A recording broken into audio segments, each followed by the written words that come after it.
Hello and welcome to another edition of Luminar Coffee Break. I'm your host, Vanelli. I apologize for the late start.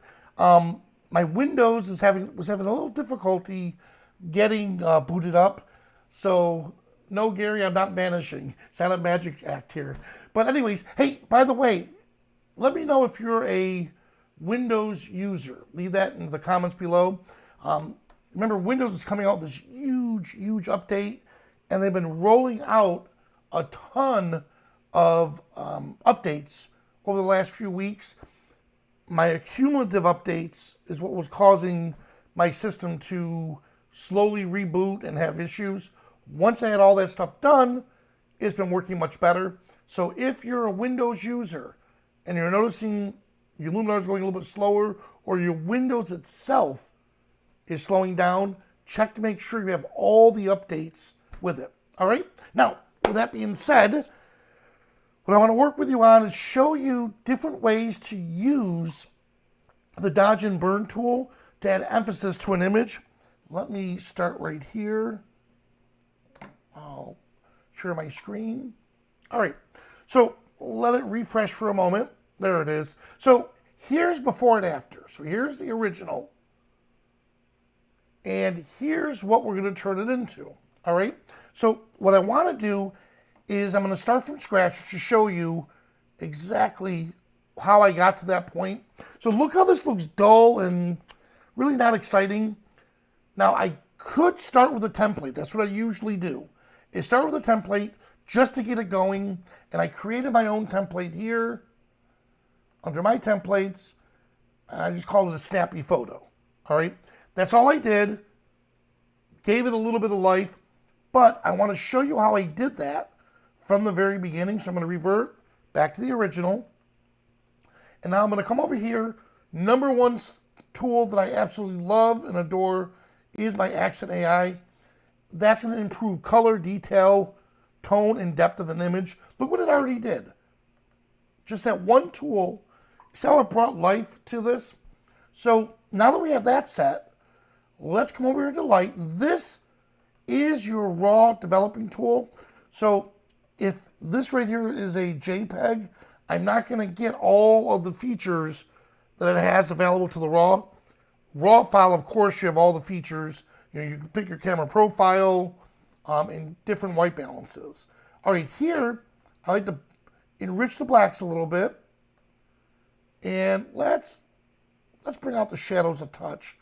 Now, in doing all this, notice his face, before and after, is blending in with the scene, all right? So we have this set, and I do want to increase detail just a bit, make it look a little sharper. All right, and so there we have it. Before, after, it looks good, but we're going to use the dodge and burn tool along with the portrait tool to make the face a little bit brighter, just to kind of add direction on where I want the viewer's eye to go. So let's come down here to face, and I want to relight his face a little bit. I don't want to go overboard, but let's just give him a little bit of fill, right about there. All right, now we can go on to the tool of the hour, and that's our dodge and burn tool, and you'll find it under the professional tool set. Now, I'm going to show you this. Let's start with a darken, which is burn. If strength is 100, watch this. Look at that. That strength is way too much. Now, you could come over here to the overall amount and dial that back to make it fit your needs. The problem with that is it'll do the same thing to the lighten tool. All right?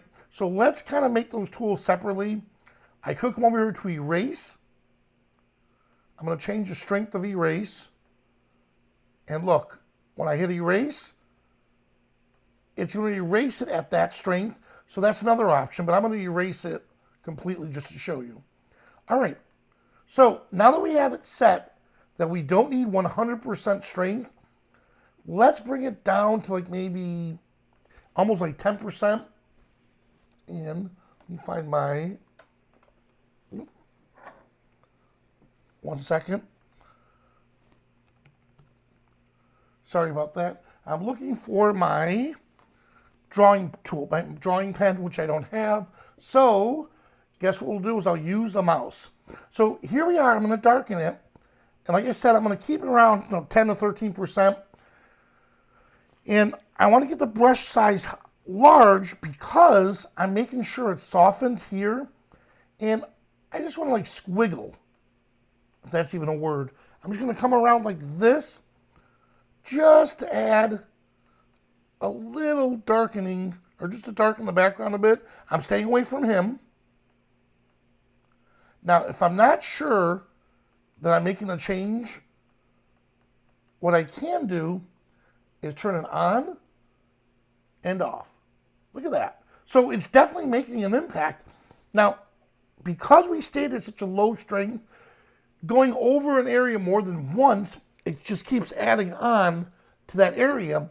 So it's going to bring it out a little bit more. Like, watch what it does to this rock here. And by the way, I'm using the left and right bracket keys to make the brush size bigger or smaller.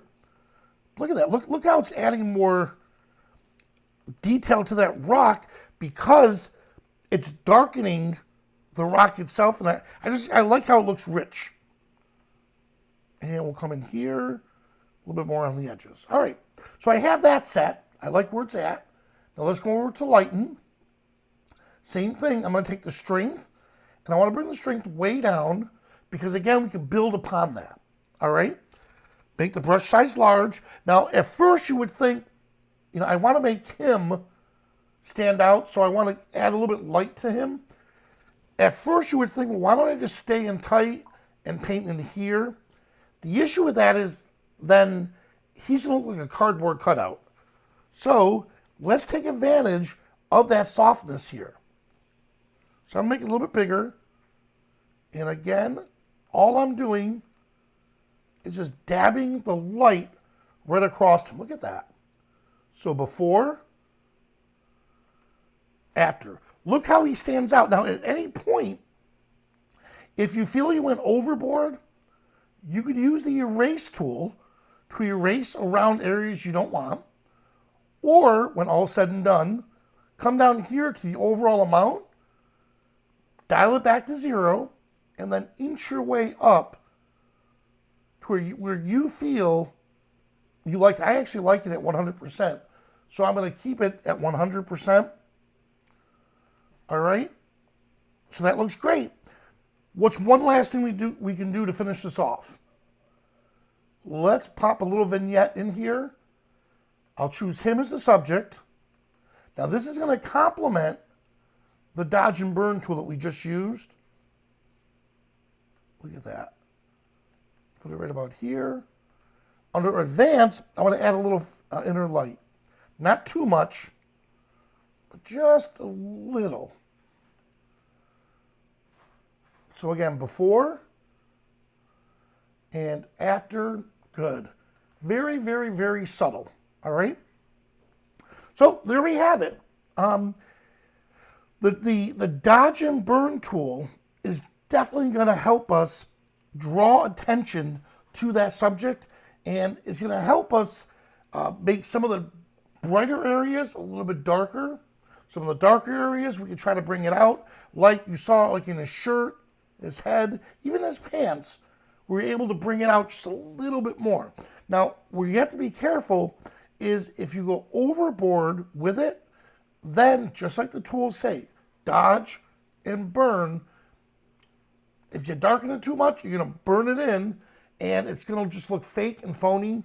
If you brighten it too much, then you're going to lose all the details and all the contrast. All right? So let's check out some of the comments. Hello. Let's see. Good. So Claire is a Windows user. Wolf came back forever. And I will say that because I have to use both platforms, so right now I'm editing on a Surface Pro, Microsoft Surface, and then my broadcasting is using a Mac. I will say I love how Apple keeps everything in its own ecosystem. So like in Windows, you could have a third brand video card, and that video card can cause havoc on the entire computer. So it's not Windows that's bad, it was the video card that may have been bad. So that's one good thing about Mac is if you don't want to build on or add on to it, go with a Mac. If you like to add to your machine and just customize it the way you want, then obviously that's where the PC comes in. Either way, Luminar is working the same on both systems, and we're about 95 to 98% identical with all the shortcuts, and all the tools are the same, but because of the operating system, some things are slightly different. All right? So if you have any questions, please leave them in the comments below. Let me know, what did you think about the dodge and burn, and do you use it? Do you use the dodge and burn? The only downfall, in my opinion, using the dodge and burn, it is a very selective tool. To me, that's why it's in the advanced selection. Let me pull up here. That's why it's part of the advanced or the professional tools, is because those tools, to me, are used as a finishing touch. And if I were to create a template with the dodge and burn in here, it's not going to make sense for the next image, because maybe over here I don't want it to be darkened. So that's where the vignette tool comes into play, and it helps you, darken those areas and bring light to a person. But as you can see just now, there are times when that dodge and burn tool will definitely increase or enhance the image. So kind of look at that as your finishing touch. If you were going to create a template, create the template first and then add the dodge and burn. So the example again would be this. I'm going to adjustments, and I can hit revert back to the original, or I can just come over here to the history tool. Here's the original. God, it looks so dull. There's the template. So there's the one I created. So now I'm off at a great starting point. Then I can just come over to my dodge and burn tool and do what we just did. Look how fast we could do this. Strength, bring it way down. And again, if squiggly is not a word, we can make it a word. And the reason why I'm just doing it like this is because I don't want it to stay in one spot too long. And look inside, like how I love how it just makes this rock, or these rocks here. I love how it brings up the richness to it. All right, there we have it. Here's the lighten tool for the lighten. Strength is down. Again, let's bring it in here. Go over it a couple times, and then last, we finish it off with a vignette.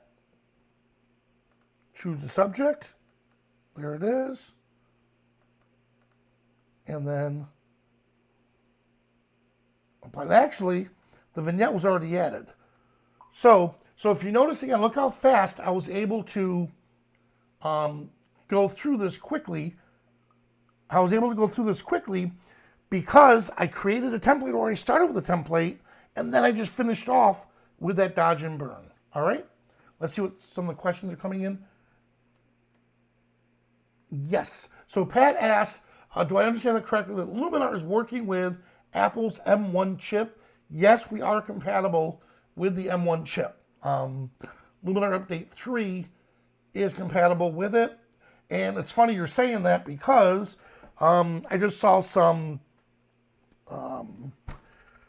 YouTube videos where this one gentleman is just raving about the Apple Mini with the the M1 chip in it. The only downfall was his was 8 gigs of memory. Really, with Luminar, 16 gigs is what you really want to push for. But he just boasted about the M1 chip. So I'm almost tempted, keyword almost, tempted to grab one just to see what Luminar will do with it. All right? Russell, Coffee Break's making photos and new words. Yes. All right, guys. Well, hey, thank you so much for joining me. And again, if you have questions or suggestions for future topics, please leave those in the comments below. All right, and I'll see you at the next coffee break.